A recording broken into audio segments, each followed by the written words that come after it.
Welcome to the Canned Wine Podcast, where we open cans of wine and talk about it. This is Season 4, Episode 8, and we'd like to welcome anybody who's just tuning in and those that are following along. We'd like to welcome you to our Cantastic journey.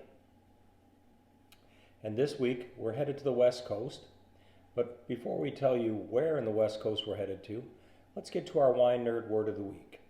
And that is two words, actually, which is aging barrel. Now, this isn't really an old gray bearded barrel, although there are some very old aging barrels. This is a barrel that is used, usually made of oak, and it's used to age the wine in. And this helps to impart certain flavors and bring a certain aging to the wine that mellows out some of the raw aromatics. So, our can of the week is the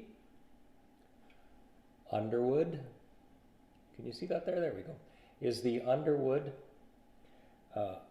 Bubbles by Union Wines. Union Wines is an Oregon wine enterprise, and they're located in the Willamette Valley. In fact, all of the grapes that are used in here come from the Willamette Valley. And this particular can is a large one. It's the 355 milliliter can. And it's one the size that Union Wine started with 10 years ago when they sort of really got into the canning of wines. This is the same size essentially as a can of beer, but it is also half a bottle of wine. So it's a nice size. It's not, the 250 has really sort of taken off in the last little while, but the 355 was a standard for a long time, and we like them. This is available in the 255.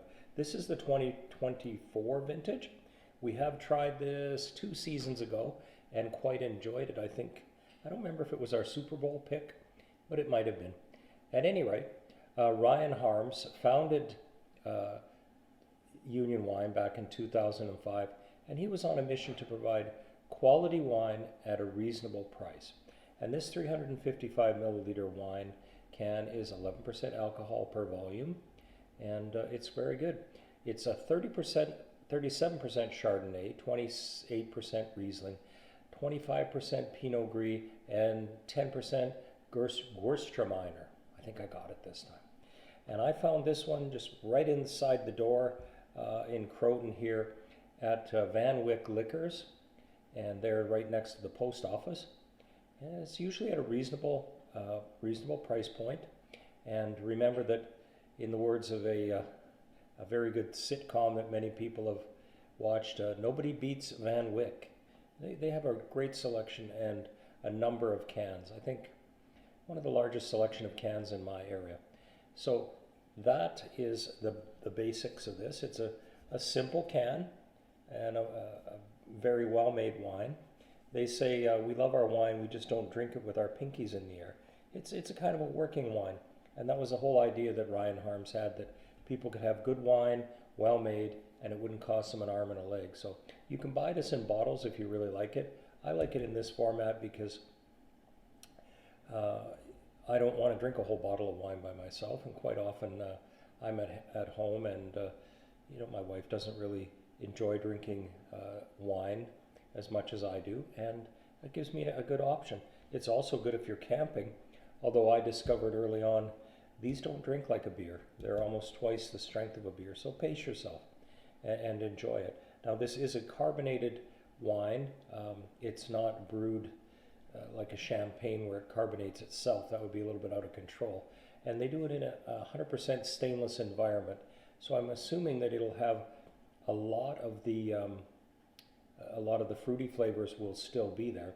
Now, 75% of this comes right out of the Willamette Valley of Oregon, and the other 25% comes from various Oregon wineries. So it looks like a real good Oregon product. It is, and we're very excited to try it again on our Cantastic journey here. It takes us back home, really. I'd like to get out to Oregon and just see how that looks, because it must be fantastic between the mountains and the wine and the grapes.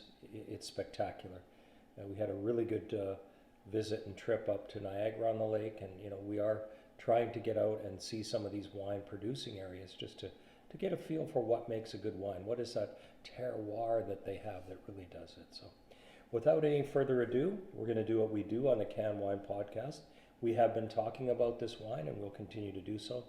But right now we're going to open it and continue to talk about it. So.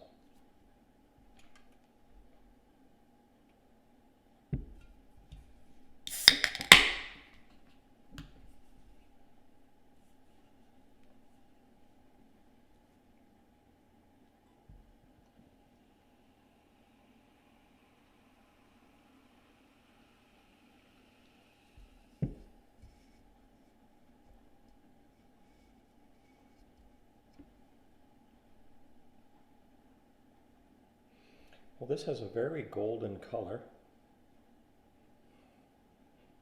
There was a real nice sort of pearlage there, which is the bubbling effect. I could smell tremendous amounts of fruity flavors when it came off. They say clementine, Daphne, pineapple. I'll give them that.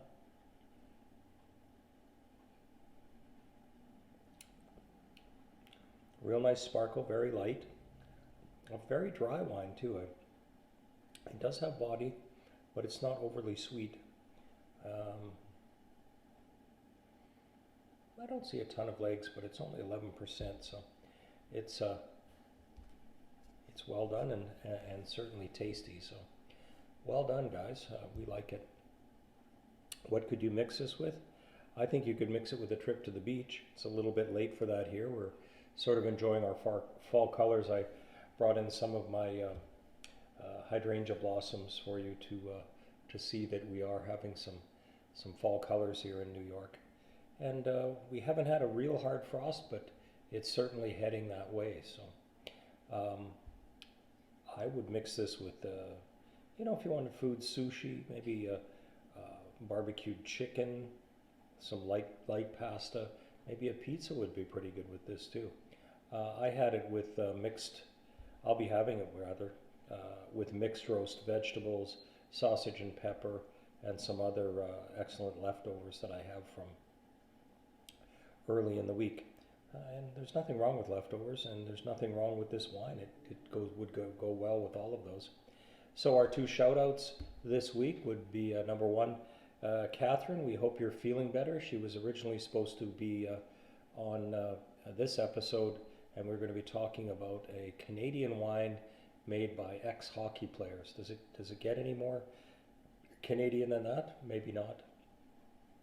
And we hope that you're feeling well. It sucks to have a cold, but I know you've been traveling lots, and we do hope that you feel better. And we'll bring you that episode with the Canadian wine very soon. A shout out to Gabriel. Thank you so much. I am wearing the Mendocino County hat today, but I did get a really good haircut from Gabriel in Ossining, and shout out to you. Great talking to you and experiencing your channels. The guy has amazing responses. 125K to his video. I don't know that there's enough people out there that like canned wines. I think there are, but they just haven't found me yet. So come on, let's get those numbers up. Let's get the word out. Also, a big shout out to Jamie. Appreciate the comments. We really appreciate your comments on YouTube and respond back. There is some swag heading your way. And Dean, I liked your catching that comment about the canned wines fitting into your walker, which was a comment from one of our elderly subscribers who enjoys canned wine and likes to take it down to Mijong with her friends, and it fits into her walker when she's heading through the home. So it's all good. It's great. Appreciate all the comments. Shout out to our friends on the West Coast, in the north there. Hope you guys aren't getting too hammered by storms lately, but winter is coming, and we're standing by. I hope to get a couple more months before I have to start shoveling here. But and we will, this time of year doesn't necessarily lead itself, or you don't think about champagne stuff, but we have some good festivities coming up. We just celebrated Canadian Thanksgiving. This would have gone very well with Canadian Thanksgiving, so to all our Canadians that are following us, glad you made it through Thanksgiving, and hope you're done with your hot turkey sandwiches. Our head scratcher for this week is, what year did Ryan Harms start the Union Wine Company? And I'll give you a bonus piece of swag if you can tell me how long have they been making cans, because this is a bit of an anniversary year for them for that. So in closing, thank you for tuning into the Can Wine Podcast, where we open cans of wine and talk about it. And remember, always to enjoy responsibly. Just because it comes in a can, please don't drink and drive. Distracted driving, drunk driving, not a good scene.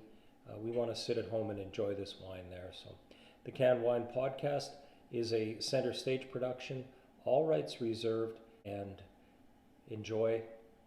We'll see you in the next episode.